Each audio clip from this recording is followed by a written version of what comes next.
This is a meeting of the House Ways and Means Committee. To begin with, we'll have first readers, and let me mention to the authors of the bill, this is not a full-blown discussion of your bill. It's simply an explanation of what your bill seeks to do. If the authors will keep their remarks 2 minutes and under, please. The first bill we have is House Bill 173. And Jeremy, if you would brief reading of the caption. House Bill 173. House Bill 173 by Representative Tankersley and others.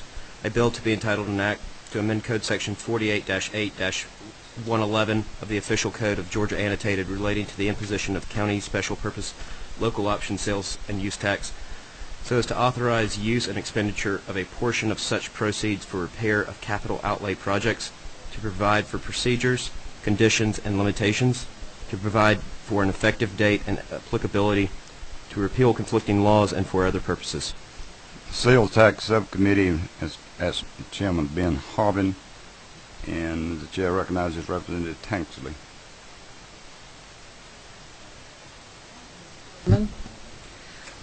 Today I wanted to talk to you about House Bill 173. It makes responsible changes to the SPLOST law by simply doing the following. It requires voter approval for the use of SPLOST for repair and maintenance through a local referendum held on or before November the 5th, 2013. It does not allow funds to be used towards operations. It does limit repair and maintenance expenditures to no more than 15% of the SPLOST revenues.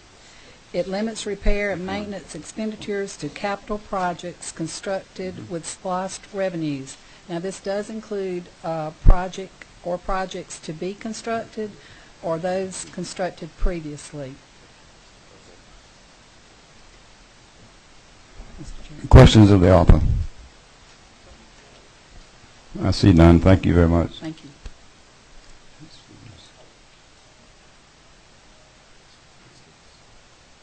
House Bill 128.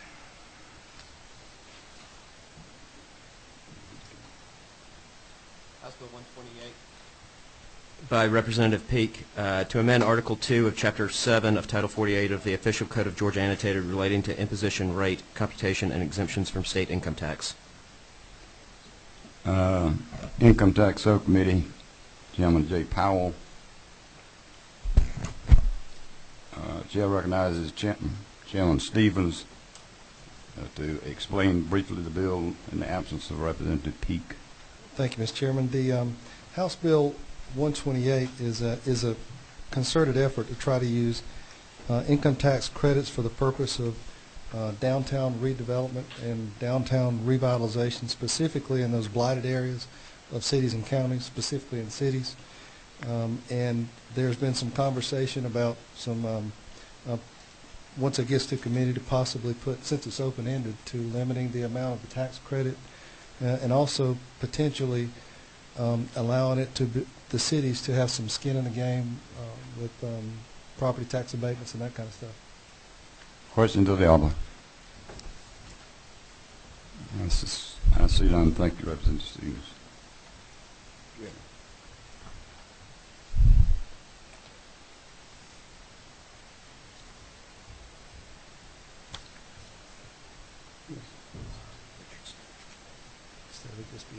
House Bill 134. House Bill 134 by Representative Smith to amend Article 2 of Chapter 7 of Title 48 of the Official Code of Georgia Annotated relating to imposition, rate, and computation of income taxes. Income Tax Subcommittee, Representative Chairman J. Powell. Representative Smith. Thank you, Mr. Chairman.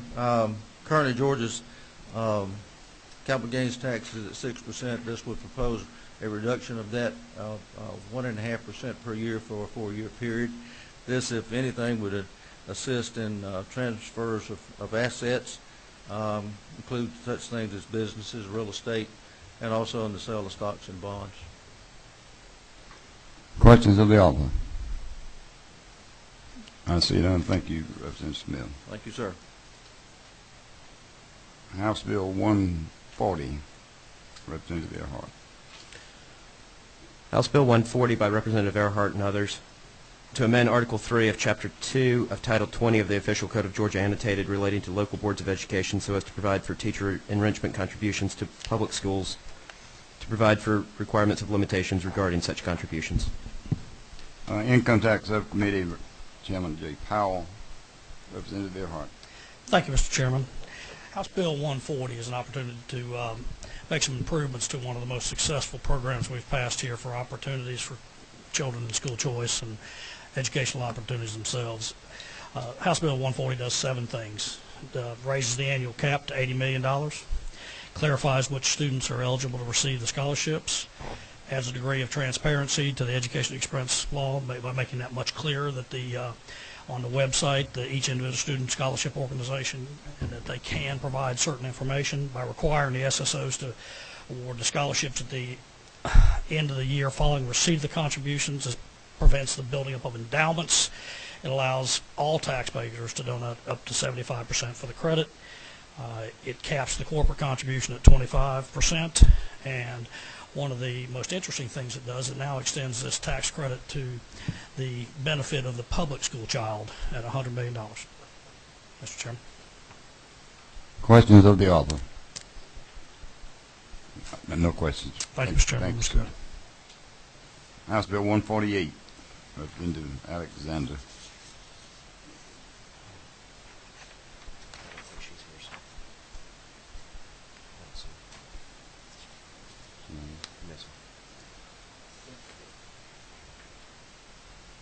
Oh, shoot. Oh. I'm sorry. House Bill 148 Yep. to amend Chapter 2 of Title 48 of Official Code of Georgia Annotated relating to state administration and enforcement of taxation. Tax Reform Subcommittee, Chairman Ellis Black, Representative Alexander, you may explain your bill. Thank you, Mr. Chairman.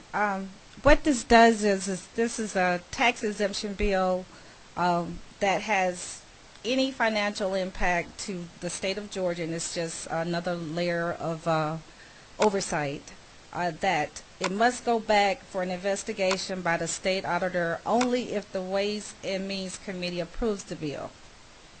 After the investigation, it can be passed during the following legislative session. Questions of the author? I see none. Thank you. House Bill 153, Representative Carson.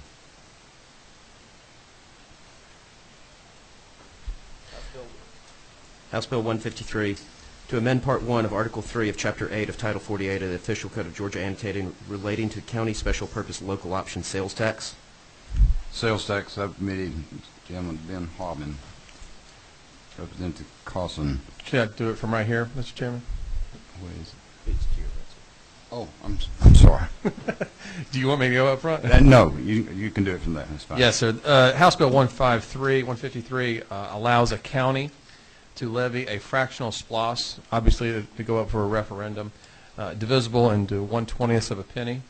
This basically stipulates that any SPLOS at 1% must be agreed to by the cities of that county through an intergovernmental agreement that's executed.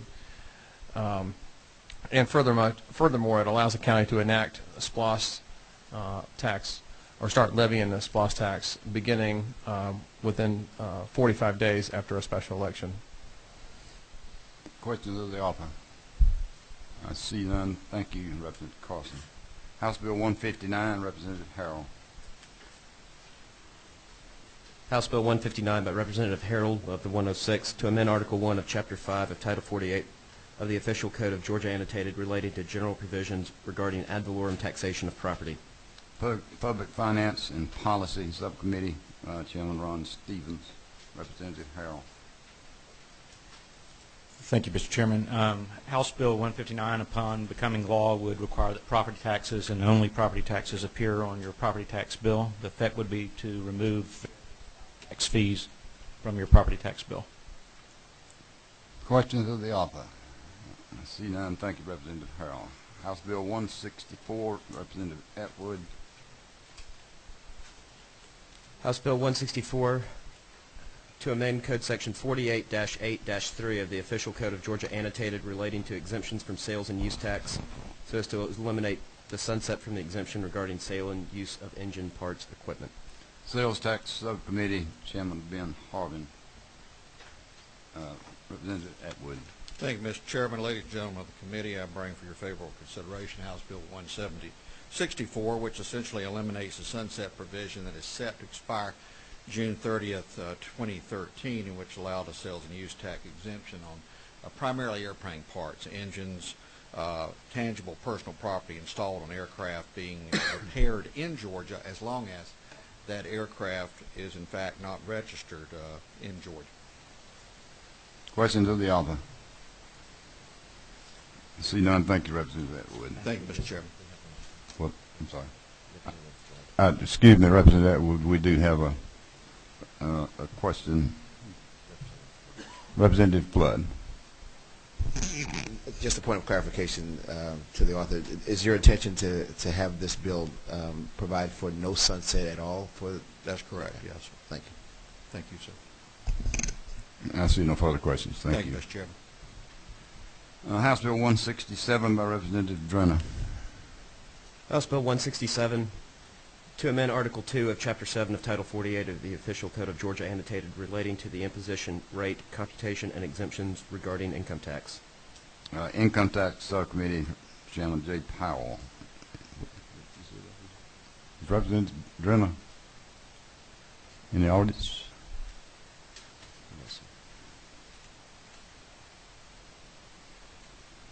House Bill 1. No, we got that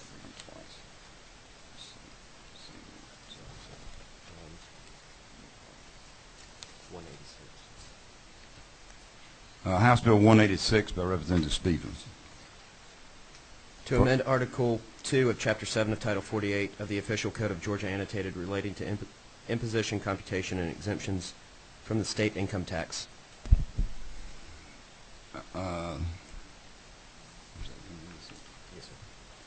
Income Tax Subcommittee, Representative J. Powell. Representative Stevens. Mr. Chairman, this bill was brought to us by the Economic Development Association of Georgia.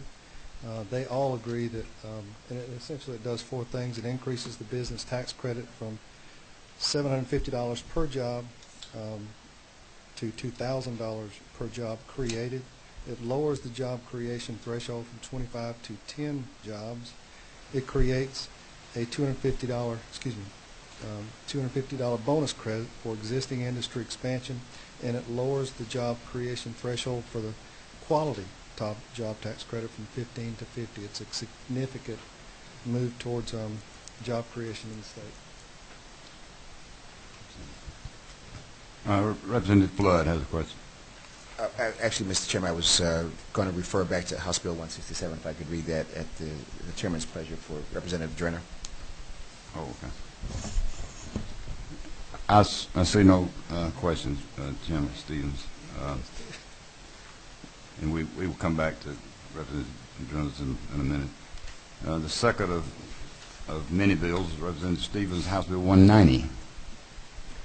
House Bill 190 to amend Part 1 of Article 1 of Chapter 8 of Title 48 of the Official Code of Georgia Annotated relating to general provisions regarding state sales and use tax. Sales Tax Subcommittee, Chairman Ben Harvin. Representative Stevens. Thank you, Mr. Chairman. This is essentially a housekeeping bill. House Bill 190 was one that back in 2011, whenever we did the streamline of sales tax and use tax, the kidney dialysis equipment was moved over to a prosthetic device, essentially, and removed. So all this does is place it back under the sales tax exemption that it previously had. In addition, this past year, the Department of Revenue, realizing the error, had extended the sales tax exemption for 1 year, waiting on a legislative fix. Representative Martin has a question. Take a question. So basically, these are exempt today, and they will stay exempt, but under a different section? No. Or is it your attempt is to No, they are exempt today as a result of the extension by the Department of Revenue that sunsetted essentially whenever we went through the 2011 streamline of the sales and use tax agreement. Right. They changed the definition of what a kidney dialysis equipment stood for. So it went from it was removed as a prosthetic device, which it previously had, and it's been moved to, and that took it out of its tax exempt status. So they're just asking to be placed exactly the way that they were before. And perhaps I didn't phrase the question. So you wish to keep it exempt at Exactly. the end of the day when this passes? That's exactly right. Thank you. Thank you, sir.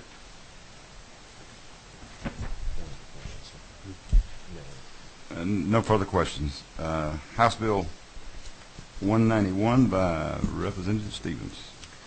House Bill 191 to amend Code Section 48-8-3 of the Official Code of Georgia Annotated relating to exemptions from state sales and use tax. Sales Tax Subcommittee, Chairman Ben Harbin. Representative Stevens. Mr. Chairman, this is a essentially welfare to work bill that essentially affects the goodwill industries of Georgia. They create jobs. They eliminate recycled materials from going to the landfill, and essentially it was one that sunsetted last year, so we've been one full year without this. And Mr. Chairman, these people also have local skin in the game because they're exempt from local property taxes, so that we're not footing the entire pain of the bill. Questions of the author? Yes, these none. Thanks, Representative Stevens. House Bill 193, Representative Stevens. House Bill 193 to amend Code Section 48-8-3 of the Official Code of Georgia Annotated relating to exemptions from sales and use tax, so as to provide a new exemption from state sales and use tax only for a limited period of time. Sales Tax Subcommittee, Chairman Ben Harbin. Representative Stevens. Last of the package for the Stevens legislative package this year, I think. For this meeting, that's what you mean. For this meeting. The chairman's probably correct. Mr. Chairman, this has to do also with sunsetted provisions for sales tax involving the nonprofit health centers, the volunteer health clinics, qualified food banks, and even food that's donated as a result of hunger. There was, believe it or not, a sales tax placed on those, and also for disaster relief, and this just places those sunsets back into place, and it gives them another 2 years. Questions of the author? Yes, he's done. Thank you, Representative Stevens.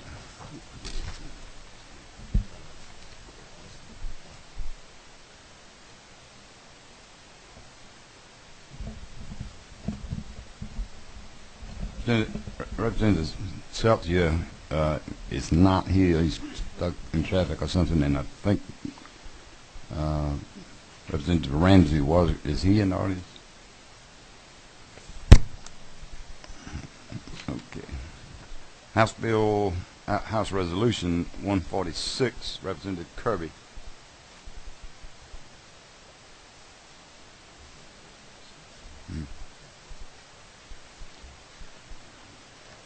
Is Representative Kirby in the audience, or his designee?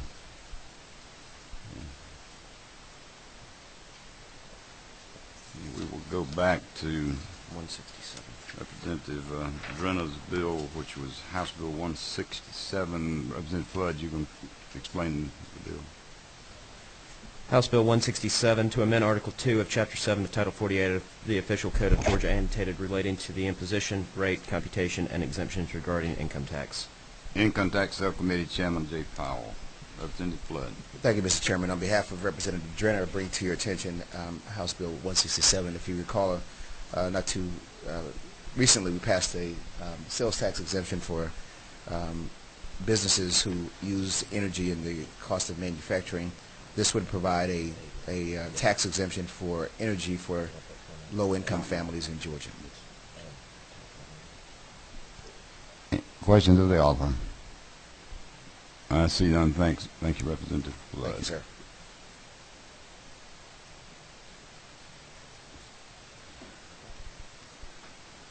That completes our first readers and assignment to committees.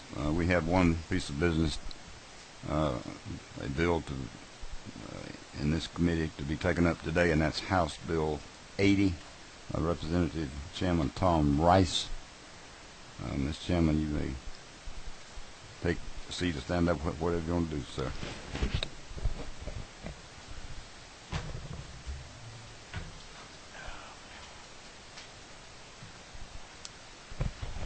Thank you, Mr. Is this on? Thank you, Mr. Chairman and members of the committee. Appreciate the opportunity to appear before you today with House Bill 80. I'm joined by Les Schneider, who has aided us in the process of affecting the changes that are in this bill you see today. Basically, I'm going to cover this. There are 17 different changes to what was House Bill 386, the title fee portion of that bill that was passed overwhelmingly last year. It was a bipartisan support, if I remember correctly. I think the vote was 156 to 6, if I'm not mistaken, and it passed unanimously in the Senate. And so the title fee portion of the bill has had some changes, which I think hopefully you'll find to your acceptance. Make sure everybody understands that for those of you who may not have been here last year, that House Bill 386, the title fee portion of it, basically took the sales tax and the ad valorem tax off of vehicles and replaced that with a one-time title fee. What we'll do here today is to offer up changes to that, which effectively handle some of the issues that came up as we got into it implementation-wise over the summer. This has had 3 subcommittee hearings and passed out of subcommittee this afternoon unanimously. I'll direct your. I'm going to go line by line, if that's okay with you, Mr. Chairman. Yes, sir. It's your bill. How long? Thank you. The first on pages 1 and 2, section 1 and section 2 basically do with fair market value. What we've done, section lines 22 through 33 deal with the fair market value of a used car. That's changed the definition of fair market value. It goes to now book or invoice, the greater of the two. But it also includes provision for reductions in that by trade-in, rebates, and other things that you find in the definition to make it explicitly clear. Let me give you an example. If the selling price of a car is $20,000, the trade-in is $7,000, a rebate of $1,000 was offered, and maybe a cash discount of $500, that reduction comes to $11,500. That's the amount that the title fee would be levied on. So just so everybody's clear on that, and the same applies for new cars too. In sections 1, lines 34 through 43, for cars that are not listed in the ad valorem assessment manual maintained by DOR, the trade-in value of another car is subtracted from the bill of sale, and that's just a definition for when there's a situation that doesn't appear in the manual. On lines 44 through 58, that is a new car section. Basically, it's the same provisions as last year. However, it does specify those things that are reductions from the invoice and those things that are not. In both cases, if it's book or invoice, the trade-in is and the other exemptions from the or exclusions are permitted. I'm going to go to lines 71 through 73. There's a change we made to the rental motor vehicles. Previously, it had a limit of 30 passengers. We moved that up to 44 at the request of the industry. There are church buses that are rented. There are other limos that have a large capacity, and so 44 would seem to be the appropriate level that the industry has reported to us. The other change that was made, we incorporated the word property because some of these, there could be trucks that are rented and they carry property with them, and so that's included in the definition of a rental motor vehicle. Lines 87 through 90 have to do with the IRP plan, something called the International Registration Plan. What this does is say that any of the trucks, the over-the-road trucks running in Georgia that are subject to IRP, which is an international covenant, are subject to ad valorem. They are not subject to a title fee.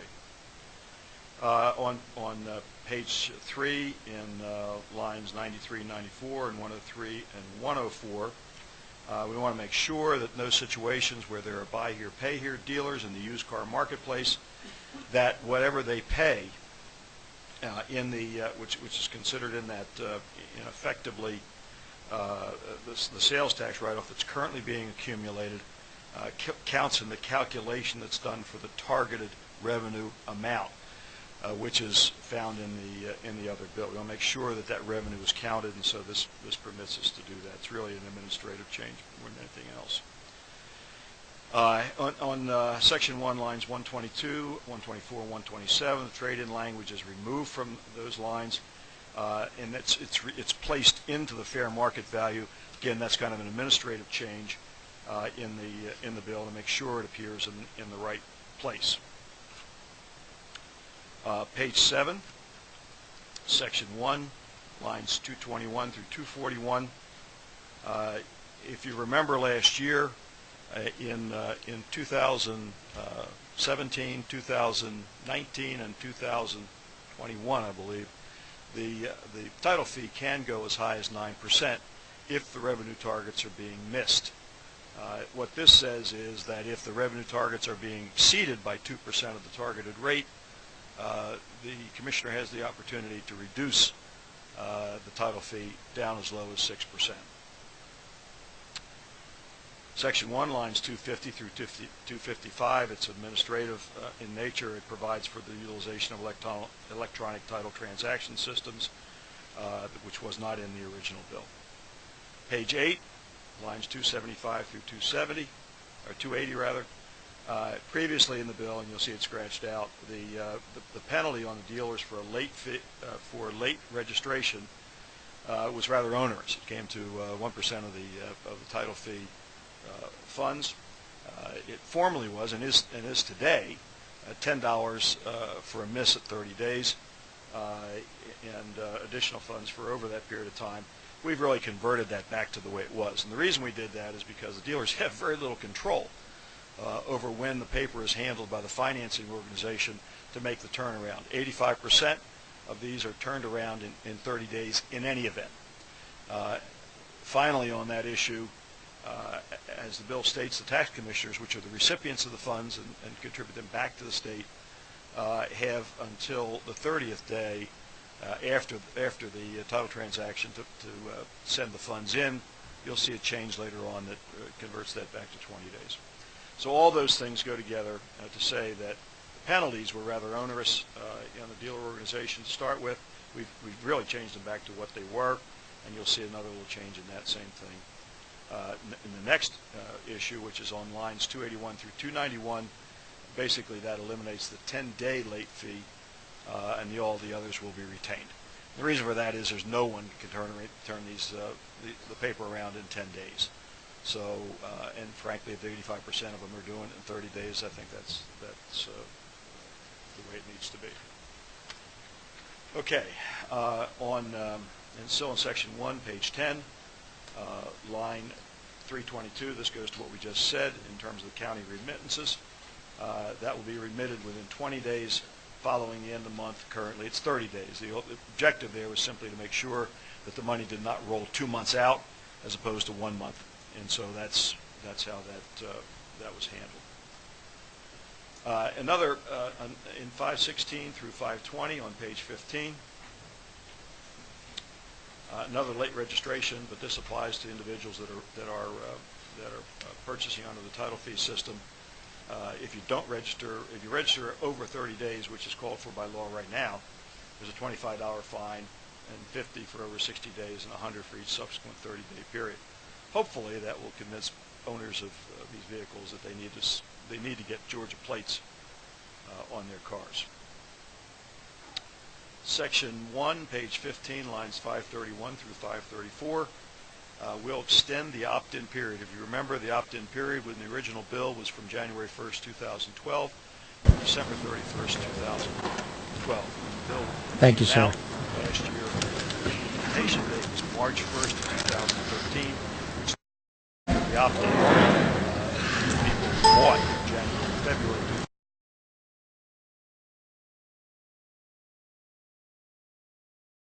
This change does is to extend that from March 1st, 2013 through February 28th of 2014. Servant leaders continually strive to be On page 16, lines 552 and 554, the title fee rate. These core values are 75%. And again, we've maintained the $400 per vehicle. It has to be collected to make sure it's a rental car. The genesis of the .75 change is that there are many rental car agencies that flip their fleet within a 6-month period of time. They'd effectively be paying for 2 cars instead of 1 car over that period, and therefore we felt it would be fair to change the rate to .75. Section 1, lines. Mr. Chairman, if you want me to stop, I'll be happy to stop wherever we are. I'll keep going. Section 1, lines. Go ahead and, excuse me, Representative Wright, go ahead and explain the bill. When you get through the entire bill, that's fine. We will have questions. Thank you, Mr. Chairman. Section 1 is on page 16, 550. extremely important that members treat each other with fairness. Through 568. The loaner period has been changed from 6 months. This is on a dealer loaner. When you go to get service on your car, there are some dealers that provide a loaner for that period of time. The way this works is that previously we had set it at 6 months as the loaner period. They'd have to pay a title fee if they kept it longer than that. We have understood that from the industry position, the manufacturer in many cases offers a 365-day loaner period. Therefore, 366, you have to have one more day to be able to effectively determine that it is a loaner, and that no title fee is required at that period of time. So those loaners are left out of the bill for effectively 12 months instead of 6. Page 17, lines 581 through page 17, lines 581 through page 17, lines 581. This is deals with leased vehicles. As you were last year, they were subject to title fee. They were subject to title fee. They were also subject to use tax. They were also subject to use tax, and they were subject to ad valorem, as I have paid on my car. Both. We've changed the title fee so that they will pay the 6.5%, 6.75%, and 7%, which happens over the first 3 years to make it in parity with purchased vehicles. But at the same time, the use tax on those monthly lease payments will come off. If you figure it out, the use tax on over a 36 or 39 a month lease is going to be approximately the same as an upfront title fee of 6.5%. Excuse me. The use tax and what you would have paid in ad valorem will be approximately 6.5% to 7% of what you would pay in a title fee. The industry is in agreement with this, and so the use tax is coming off all of the leased vehicles. What that has the effect of doing is moving forward the revenue on leased vehicles, so that as soon as this happens, as soon as the transaction is complete, there'll be a title fee, which, by the way, I would not have mind paying on my car. Page 17 and 18, lines 593 through 623. These are all examples of situations where title fee is not required. We just wanted to clarify that. You can read down through the 8 effectively exclusions from a title fee, where there's an acquisition of a bonded title, a foreclosure of a mechanic's lien, obtaining a title of a stolen vehicle, all those types of things which are really administrative in nature. Page 18, lines 624 through 628. This has to do with antique cars. You may have gotten some questions from people in the antique car business. I really appreciate Representative Harrell sending me a texted picture of his antique car to make sure I got the message on this. What you'll find is that in the law right now, there's about 4 places in the law that antique cars are mentioned. It's kind of a complex thing. But the fact of the matter is, before 1963, there are no titles at all. You couldn't get a title for a vehicle if you wanted one. Between 1963 and 1985, you are not required to have a title, but you can apply for a title. After that point in time, you're required to have a title on the vehicle. In this particular situation, we've changed the title fee, which only takes effect if you sell the vehicle. In other words, the new buyer would have to pay the title fee. We changed that to a 1% rate. We've met with the industry on this. The antique car dealers, the hobbyists, the people that make cars that are in this code section, which are made to be like new, like an historic car. You can build them yesterday, and if they're like an historic car, they qualify in this same code section. They're all in agreement that the 1% rate for a title fee in this situation is good.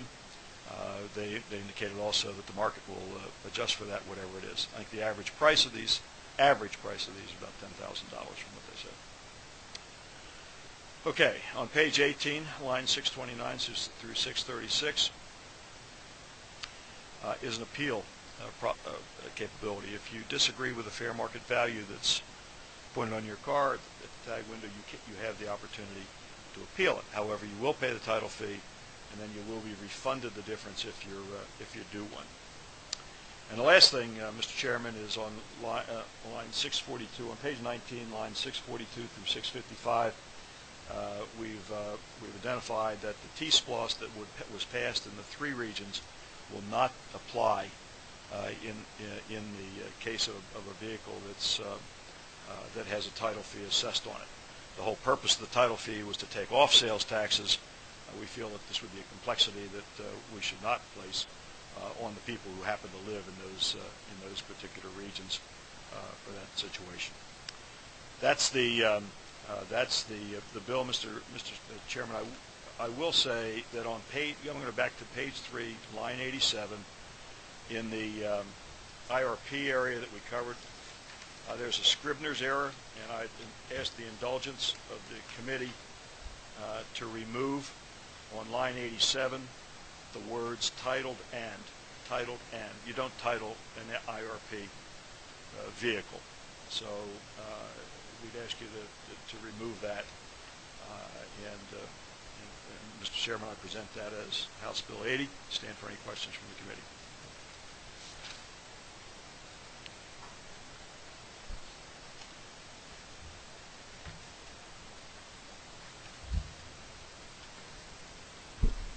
Representative Martin has a question. Thank you, Mr. Chairman.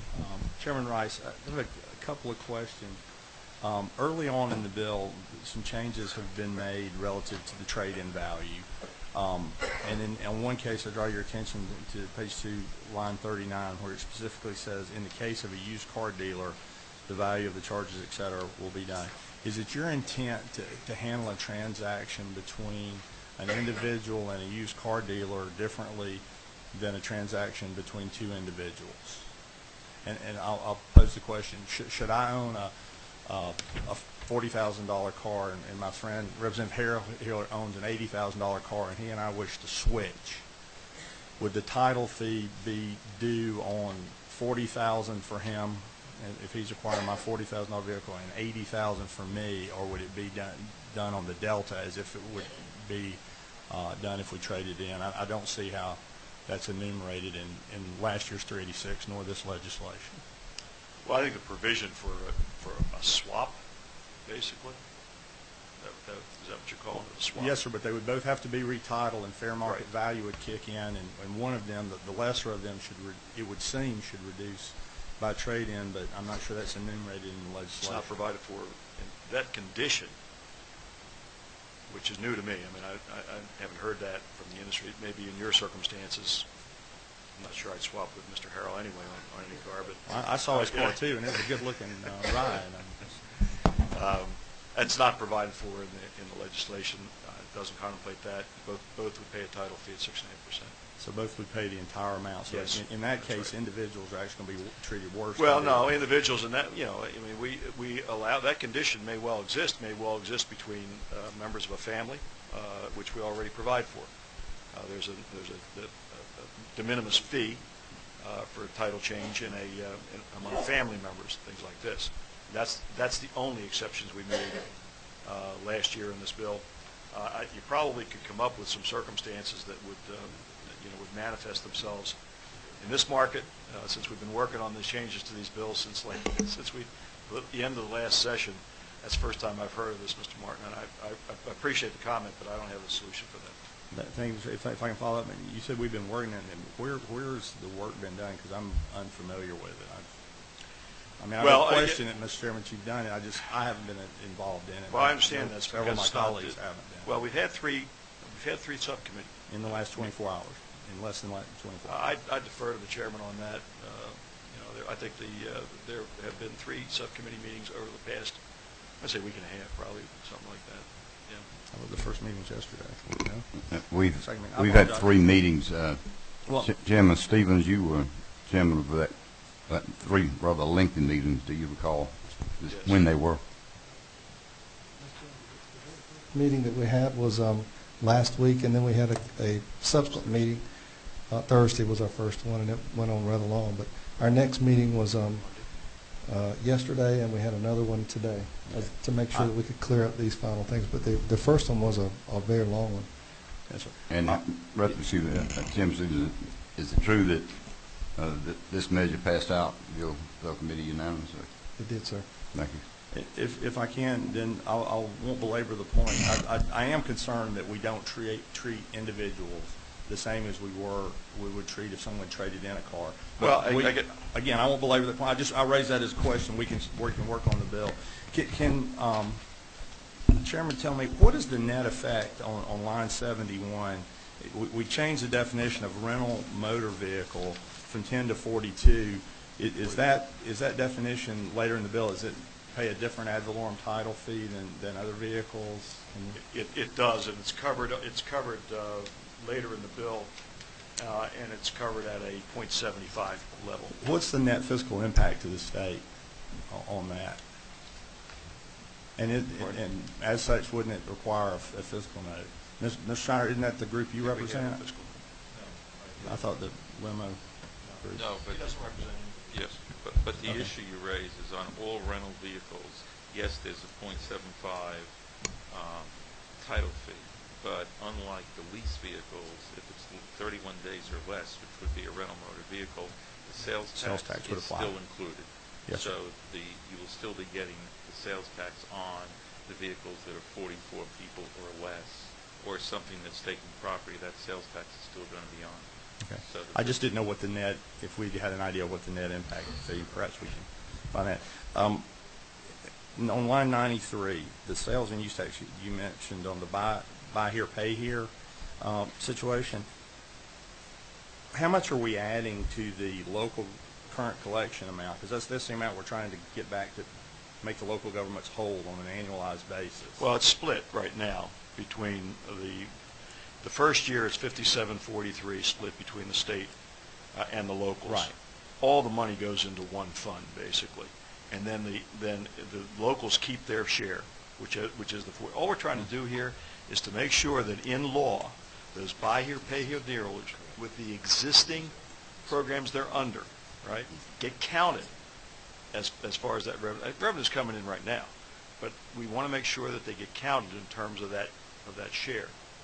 And my only question is, does this language not include all of the sales tax from all of the sales on motor vehicles that would have been done over the past? I mean, without this language in 386, would we have left out, or is that? No, all sales tax ends on March 1st on all vehicles, right? Yes, sir. But if there's been a time payment program in place, as a buy here, pay here dealer actually is, then that revenue will continue long past. It'll continue to the end of the contract period. Let's put it this way: if I went to a buy here, pay here dealer right now, and I bought a car, and he says that your terms are going to be 36 months payment, and he would put that by law right now he's allowed to allocate the sales tax across the terms of the term yes, sir, I understand. of the lease. The point is that if I make that deal right now, it's possible that on March 1st, right, I'm still paying that, and I'm going to pay that for the length of the term I have that contract. But the law never provided for the fact, we never recognized in the law that that would contribute to the local targeted amount. It's like the ad valorem, like the continuing ad valorem. In other words, if like you and me, we have a car right now that we're paying ad valorem on, and if we didn't buy it in the last year and opt in, we're going to continue to pay that ad valorem. We want to make sure that the ad valorem stream is recognized in the total targeted amount, which it has been in 386, and now all we're doing is adding the buy here, pay here dealer to that, which is the same situation. So the other amounts that were already accounted for. All right. That thank you very much. The last question I have here on line 240, it says shall not be less than 6% nor exceed 9. We all understand why we didn't want to exceed 9. That was in 386. Why do we feel necessary to insert the language shall not be less than 6? Why shouldn't we just say shall not exceed 9? Why wouldn't we want the rate to go below 6 if it was not needed to make up the local collection amount? I think we need to be specific in terms of the minimum amount that we would reduce the title fee to. If we're going to put a maximum amount on at 9%, I think it's only judicious to put a minimum amount on at 6%. When we get 3 years out from now, I mean, this doesn't take place until the opportunity for 9% kicks in, and that's based upon 2017 reading at that particular point in time of the revenue flow, right? Because the only time we get to 9%, or can get to 9%, is in the 2017, 2019, and 2021 timeframes. And that's based upon a look back 2 years hence from that, so it would be 2015. And what this is saying is, in 2015, if we're 2% above the targeted rate for 2015, right, then we have the opportunity to go back. However, the current law says if we're not making it, we can go up as high as 9%. I know. My question is, if we're making it, if we get down to 6 and we're making it, and we're still 2% over the amount that needs to make the locals whole, why shouldn't we be able to go to 5.8 or 5.75 as long as we had? I just silent that additional language. We could go as low as we need. I think Representative Martin, the issue I looked at was what's the minimum sales tax you pay across the state, and that's in Cobb and Gwinnett, and that's 6%. I just set the rate at the minimum sales tax that somebody would pay today on a vehicle. So that's where that came from. If it happens to be, if we get the ability to go down further than that, then I think we ought to pass another law that says we should go down further than that. But I think to set the minimum is important. What we don't want is somebody having the opportunity, the commissioner having the opportunity to arbitrarily set the rate something lower than what we could actually afford. Well, he can't do that by virtue of this statute, right? If he's not exceeding the amount he needs for collection, he can't reduce the amount. That's correct. So he couldn't reduce it below 6. But if your words were true, then or we inserted, I'm sorry, not true, but inserted those words, then he'd have any opportunity to do it.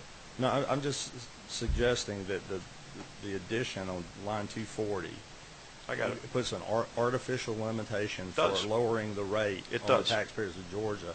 Without that limitation, should economics improve at such a point that the title fee was collecting all that was needed, the commissioner, without act of the legislature, could lower the rate and properly fund the municipal governments at perhaps 5.9, perhaps 5.75.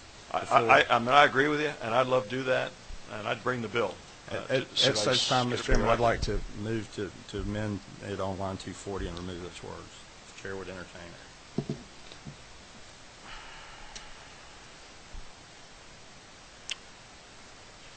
I'm going to submit, Mr. Chairman, that might be difficult under the circumstances in which the agreements have been made at several different levels in the state. I'd be opposed to that.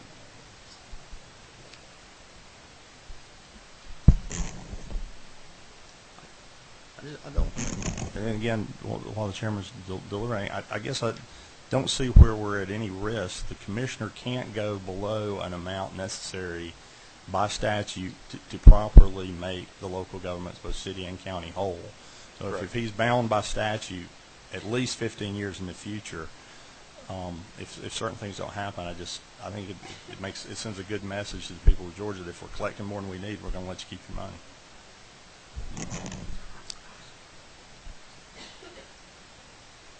Well, if I read you correctly, Chairman Martin, you didn't specify any figure. I mean, it could be 2%, it could be 4%. Yes, sir. If 2% collects all the money necessary to make them whole, just like we would do when we set the rest of the tax rates. If we collect all we need, we shouldn't collect any more.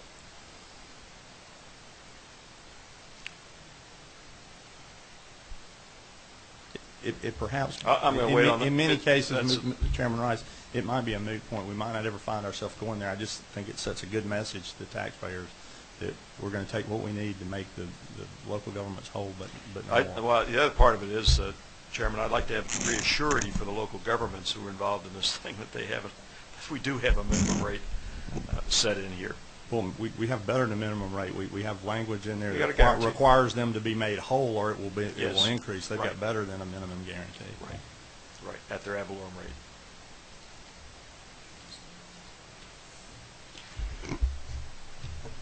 Chairman Stevens has a question. Just curious, and I'm all for moving this target, but did we run the fiscal note on the minimum and max, the percentages we have in the bill? We never did, and the reason for that was that, well, I think we did in 386. We had a 9% view of what would happen if you went to 9%, but that's out of the scope. And you're talking about a 5-year implementation here. I think it's 5 years. Yeah, it would be 13 through 18 would be beyond 5-year look-ahead period. The ability to look that far ahead is difficult in terms of revenue projections. We could come back and change this if the revenue anytime blew out the. Anytime. I'd love to. I mean, I'm not opposed to Chairman Martin's idea. I think it's a great idea. I just I think I'm maybe a little bit more conservative in terms of the positioning on this to set a floor.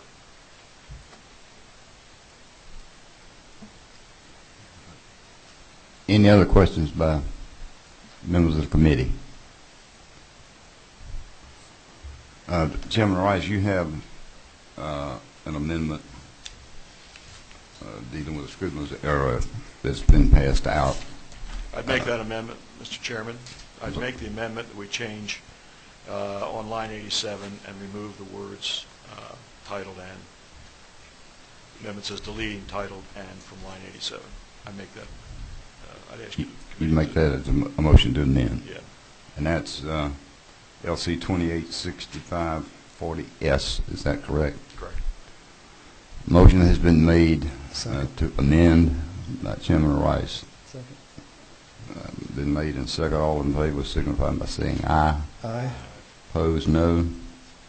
The amendment passes. The chair is, in light of the exchange between Chairman Rice and Chairman Martin, I thought I heard you say you didn't really have a problem with that. I don't have a problem. And so I will allow an amendment. Mr. Martin, do you have one? Mr. Chairman, I do not have it in writing, and I do not wish to slow the progress of the gentleman's bill. So if I would make the amendment verbally, if it passes, I would ask the chair's indulgence to waive print on the document so that I do not hold up the gentleman's bill.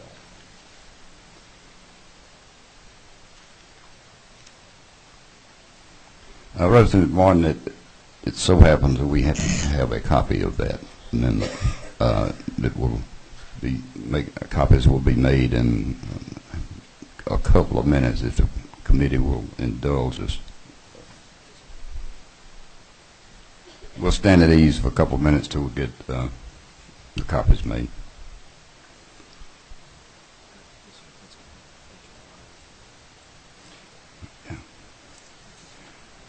While we are suspended for a couple of minutes, I see Representative Kirby in the audience. House Resolution 146. If you will read the caption of the resolution. House Resolution 146, requesting that Congress enact the fair tax and expressing the state of Georgia's commitment to ratify the repeal of the 16th Amendment and to conform the existing state tax code accordingly and for other purposes. Tax Reform Subcommittee Chairman Ellis Black. Representative Kirby, if you would briefly explain your resolution. Thank you. Thank you, Mr. Chairman, and I apologize to you and the committee for being delayed in getting up here in a timely manner, and I appreciate you allowing me to present House Resolution 146. It is an urgent resolution that once passed would be sending to our delegation in Washington, D.C., urging them to pass what they call H.R. 25, better known as the Fair Tax Bill, and also reinforces our commitment to that we are in support of overturning our current tax code and replacing it with the fair tax, and that includes repeal of the 16th Amendment, where the federal government can no longer levy an income tax on the people. Thank you. Any questions of the author? I see none. Thank you. Thank you, sir.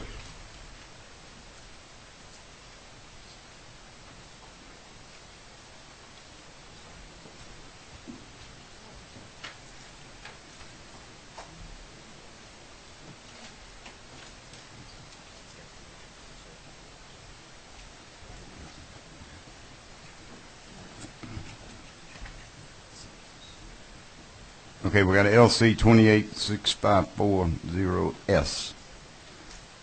Is Chairman Martin's amendment. Recognized. I'm sorry. Yes, sir.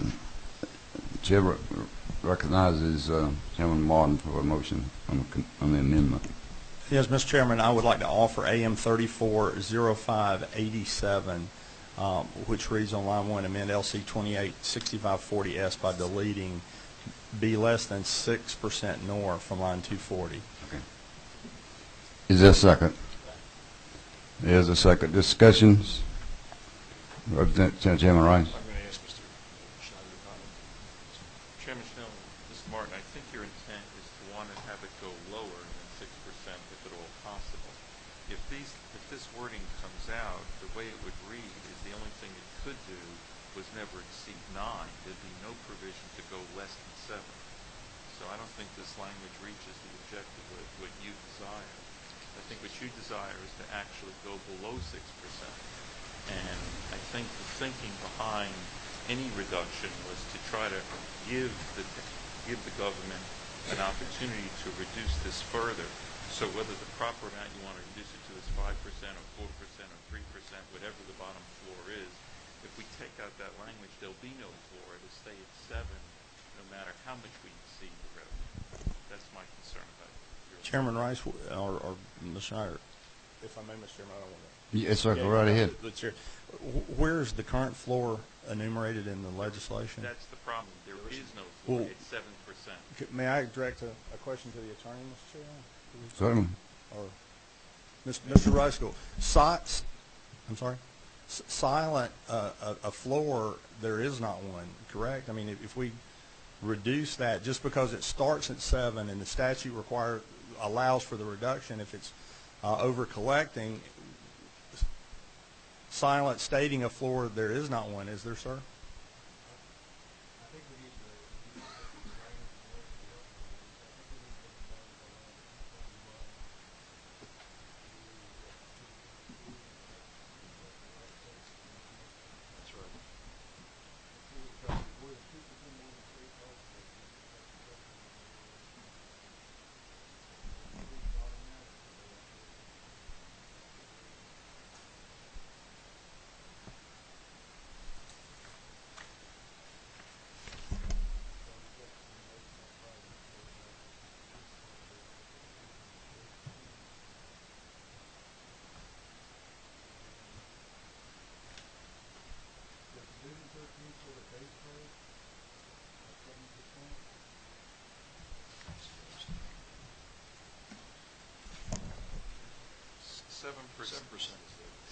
Seven percent is where we end up.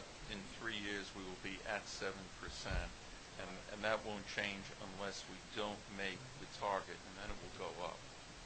The concern is, will this automatically bring it down? It says in line 126, this 125, except as provided for division in 14 of the subgraph for 2015 and subsequent tax years, 7% of fair market value is the, so it says 2015 and subsequent years. That sets the floor at 7 as far as I'm concerned.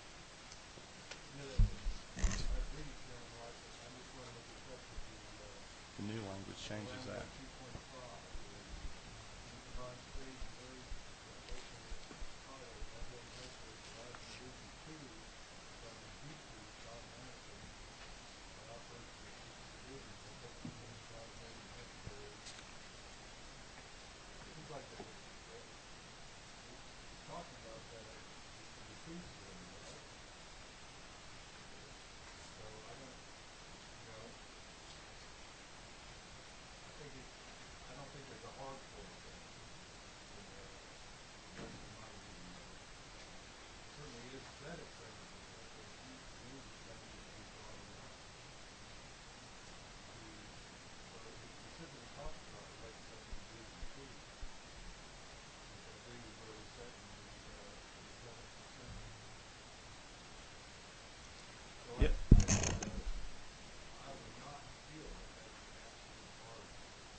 Mr. Russ, if I can follow up, I mean, specifically you point out in Division 2, and that's what I didn't have the list.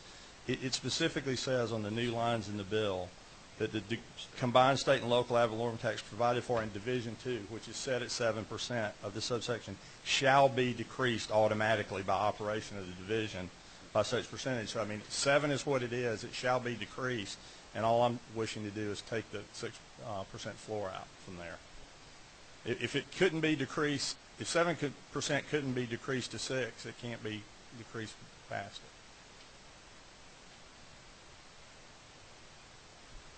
it. Chair recognizes Representative Stevens. I'm sorry, Williamson. Thank you, Mr. Chair. If I may address my question to Representative Martin, just trying to fulfill his intent, would it not, if Representative Martin, if we, for example, the intent is to save taxpayers money when the money is being overcollected, if you will. What about if we just, rather than changing the wording in the bill above line 240, just reduce the 6% down to 1%? And that'd be a. Sure, I think that has the same net effect, although I think both of them are equally good in operation. I think it's very clear earlier in the bill, as Mr. Ruskell said, that Division 2, which sets it as 7, shall, it doesn't say may, it says shall be decreased automatically. So, I mean, it can be decreased to 6. If the floor is gone, it can be 5. If the floor is at 1, it can go to, as Representative Williamson. But in the interest of bringing everybody along, 1 instead of 6 is fine. I just want to make sure. Operably, I don't think we'll ever get to 1. I wish we would. Well, that's my point of trying to. If we're worried about the wording, if everybody's good with the wording works at 6, but we just don't like the number, let's just change the number to a number that everybody can live with. Mr. Chairman.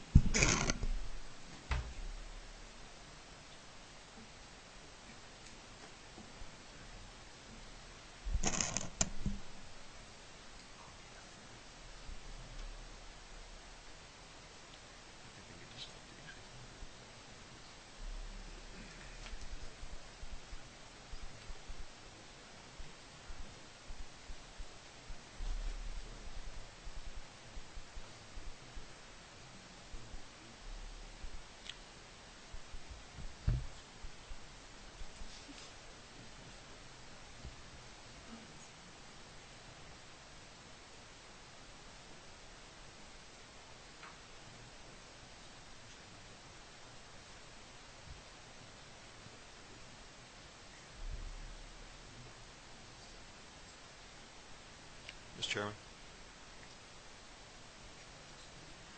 Yes, sir. I make a comment on this. Taking an example of this, if we had a circumstance in 2015 where we had a great year, let's say it was 150% of what we expected to collect, well over the targeted amount. And then then the rate, which is, and the reduction is fully allocatable to the state, not locals and state. If we took it down to 4%, suppose the next year we had a lousy year, and it went exactly the opposite way, then we'd be in the situation where we'd have to raise the rate back up again to avoid revenue fluctuations. I probably did not explain this opportunistically in terms of the way it should be, but that's one reason for setting a rate at 6%. We can always change it by law later on, but I am concerned about the fluctuations in the marketplace. Council, would you address the proposed amendment by Martin again? Where are we?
So what I think I hear you saying is that the amendment as presented, which is 286540S, in fact, does do what Representative Martin wants to do.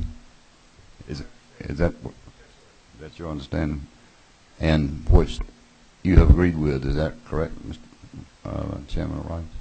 Well, on further consideration, I didn't think about the idea of the fluctuations until I had a chance to consider Representative Martin's views on this. I just think it's a more conservative way to go. I also think that this is language that's already been agreed to in several quarters. But, and if in fact this idea prevails, I think it's an opportunity to change it after further review in the Senate or elsewhere. But I don't think that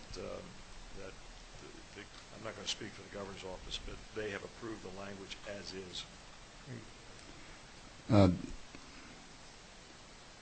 So I hear you saying you disagree. I'm going to disagree with it. Yeah. Are you, Chairman Martin? Are you in agreement with what council's conclusion is?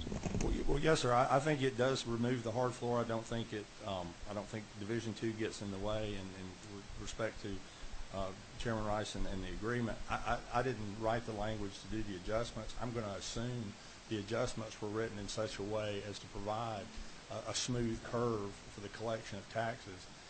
Certainly if it's smooth going up, it would be smooth coming down. I just don't think there exists a situation where this would drop from 6 to 4.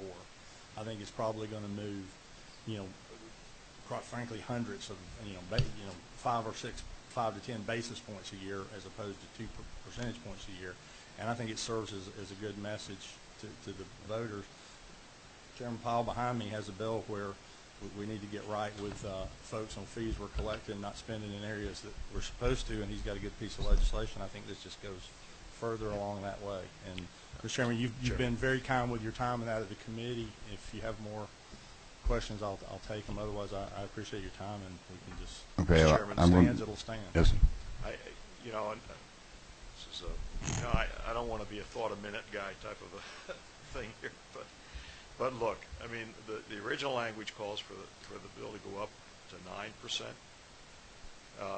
Why don't we just say we'll give it the opportunity to go down by 2% also, and take it to 5 instead of 6. So you go up, you got the opportunity to go to 9, you got the opportunity to go to 5, but we do have a floor, and we can count for the fluctuations. Okay, we have Substitute motions. And I recognize it's the appropriate time for that. We have a couple of questions. Representative Pack. Thank you, Mr. Chairman. Mr. Chairman, I have a question about assuming there's a fluctuation from year to year. I know we're talking about several years out.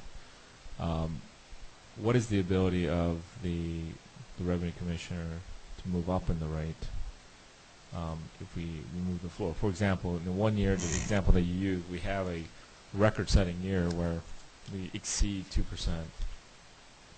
And then the Revenue Commissioner adjusts it down to, let's say, 4.5%. What is his or her ability at the time to adjust the rate back up to smooth out the cash flow? Well, the Revenue Commissioner, according to the law, I think we provided for, gets the opportunity. It doesn't say specifically when, time-wise, he has the opportunity to do that. Realistically, I think the market would be, I wouldn't want to be in a dealer situation where one day I'm talking about a title fee of 5.2, and the next day I'm talking about 5.4, and the next day I'm talking about 4.7. I mean, there's, all this does is to say on the basis of when, on the same time at the look back 2 years hence in 2017 for what the revenues were in 2015, that's the point in time that the Revenue Commissioner has the ability to make that judgment. I think from an industry standpoint, it'd be disastrous to provide, fluctuations all over the place in terms of his view of what it needs to be. Jim Stevens has a question. Just a point of clarification, Mr. Chairman. This 386 goes into effect in just a few days, and we can come back to this thing next year. I guess I'd like an opinion from the department. As I recall, their software system over there is as old as I am, I think, which is pretty old, and I got some pretty gray hair to prove it. But it's I'm just curious if you can keep up with the flexibility, and all the tax commissioners have been consulted, GMA, ACCG, and all the taxing authorities have been involved in all of these discussions. I'm just curious if the department themselves can keep up with that kind of a negotiation without any predictability out there with where things are going from year to year. Chairman Rice, you had a substitute motion. What is that substitute motion? I'm just going to make a substitute motion that the page and line number and all that, if you would, sir. Yes, right. On page 7 and line 240, the substitute motion is to the ad valorem tax rate shall not be less than 5%. Change the 6 to a 5. That's the only thing. Okay. The substitute motion takes precedent over the original motion by Representative Martin, so it sounds like we've landed in the Judiciary Committee or something here, but let's vote on this thing and get out of here. You all have heard the proposed amendment by Chairman Rice. All those in favor signify by saying aye. Aye. Opposed, no. No. The ayes have it. Now, at this time,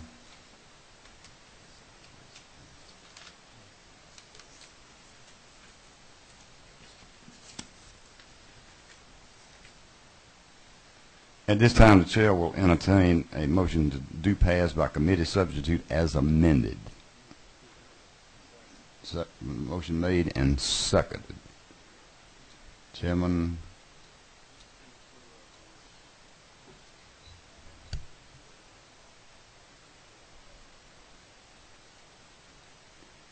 Any objection to that motion? It is none. Thank you, sir. I got a, I did get a, first, okay. The House bill, it's been a motion made to do pass by committee substitute as amended to House Bill 80.